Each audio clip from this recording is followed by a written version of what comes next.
নির্মল আলোয় গল্প পাঠের আসরে স্বাগতম।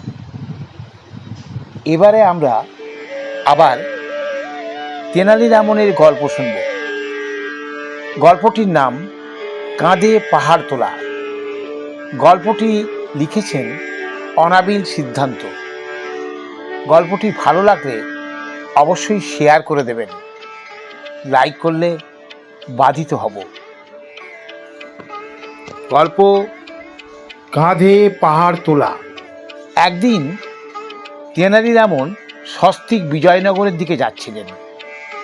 একটি পাহাড়ের পাশ দিয়ে যাবার সময় তারা দেখলেন ওই পাহাড়ের সামনে অনেক গ্রামবাসী জড়ো হয়েছে। রামনের স্ত্রী কৌতূহলী হয়ে তার স্বামীকে টেনে নিয়ে সেখানে গেল। রামন এবং তার স্ত্রী ভিড় টেনে জনসমাবেশের প্রথম সারিতে গিয়ে দাঁড়ালো। সেখানে এক শরীরচর্চাকারী পেশিবহুল শক্তিমান মানুষ তার দেহ সৌষ্ঠব প্রদর্শন করছিল। এরপর লোকটি একটি বিশাল মাপের বস্তা তার ডান কাঁধে নিয়ে ডান হাতে তার গোঁপে তা দিচ্ছিল। সে সগর্বে ঘোষণা করছিল, আমি 5 কুইন্টাল ওজন কাঁধে নিয়েও সোজা হয়ে দাঁড়িয়ে থাকতে পারি। তাকে দেখে তেনালি রামন উচ্চকণ্ঠে বলল, এটা এমন কিছু নয়, আমি এর চেয়েও 1000 গুণ বেশি ওজন পিঠে নিয়ে দাঁড়িয়ে থাকতে পারি। রামনের কথা শুনে সমবেত গ্রামবাসীরা সবিস্ময়ে তার দিকে তাকাল। রামনের স্ত্রী উদ্বিগ্ন হয়ে ভাবল তার স্বামী বাড়াবাড়ি করে ফেলছে। শক্তিমান ভারোত্তোলক তাচ্ছিল্যের হাসি হেসে রামনকে বলল, বেশ তো, মুখে বড়াই না করে আমার চেয়েও বেশি ওজন তুলে দেখাও তো। রামন বলল, তুমি একটি বিপুলাকার বস্তা কাঁধে তুলে ভাবছো বিরাট কিছু করে ফেলেছ, আমি এই পাহাড়টাকেও বইতে পারব।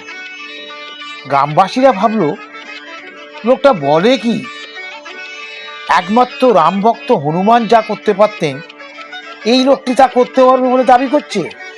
ভারোত্তোলক রামনকে বলল, তুমি পাহাড় বইতে পারবো বলছো?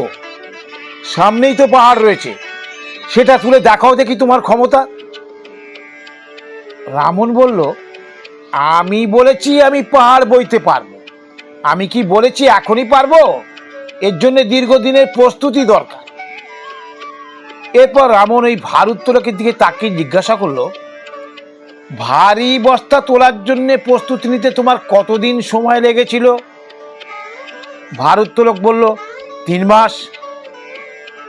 সমবেত জনতার মধ্যে সেখানকার গ্রাম প্রধান উপস্থিত ছিলেন। তিনি তেনালিকে বললেন, তুমি প্রস্তুত হতে কত সময় নেবে? তেনালি বলল, 6 মাস। এই 6 মাস আমাকে প্রচুর পরিমাণ খেতে হবে শরীরে পেশি তৈরি করার জন্য। তাছাড়া আমার এমন একজনকে দরকার যে নিয়মিত আমার শরীর ম্যাসেজ করে দেবে।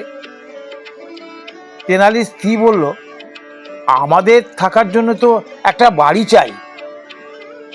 গ্রাম প্রধান তেনালি পরিবারে থাকার ব্যবস্থা করে দিলেন, খাবার দাবার ব্যবস্থাও করে দিলেন। ভারোত্তোলককে তেনালির শরীর ম্যাসেজ করার নির্দেশ দিলেন। গ্রাম প্রধানের বদান্যতায় 6 মাস ভালোভাবেই কেটে গেল। এরপর সেই নির্দিষ্ট দিন সমুপস্থিত হলো। তেনালি নির্দিষ্ট সময়ে সেখানে উপস্থিত হয়ে গ্রাম প্রধানকে বলল, আমি প্রস্তুত। বিপুল সংখ্যক গ্রামবাসী পাহাড় কাঁধে তোলার দৃশ্য প্রত্যক্ষ করার জন্য সেখানে সমবেত হয়েছে। তেনালি সমবেত জনতার সামনে দাঁড়িয়ে ঘোষণা করল, আমি এখন পাহাড় কাঁধে নেবার জন্য সম্পূর্ণ তৈরি। এরপর তেনালি গ্রাম প্রধানকে বলল, আপনার লোকজনকে বলুন পাহাড়টা আমার কাঁধে চাপিয়ে দিতে। গ্রাম প্রধান বলল, পাহাড় তো তোমাকেই কাঁধে তুলে নিতে হবে। তেনালি বলল, দেখুন, আমি বলেছিলাম যে আমি পাহাড়ের ভার কাঁধে তুলে নিতে পারি। এ কথা আমি কদাপি বলিনি যে আমি নিজে পাহাড়টাকে কাঁধে তুলব। নমস্কার।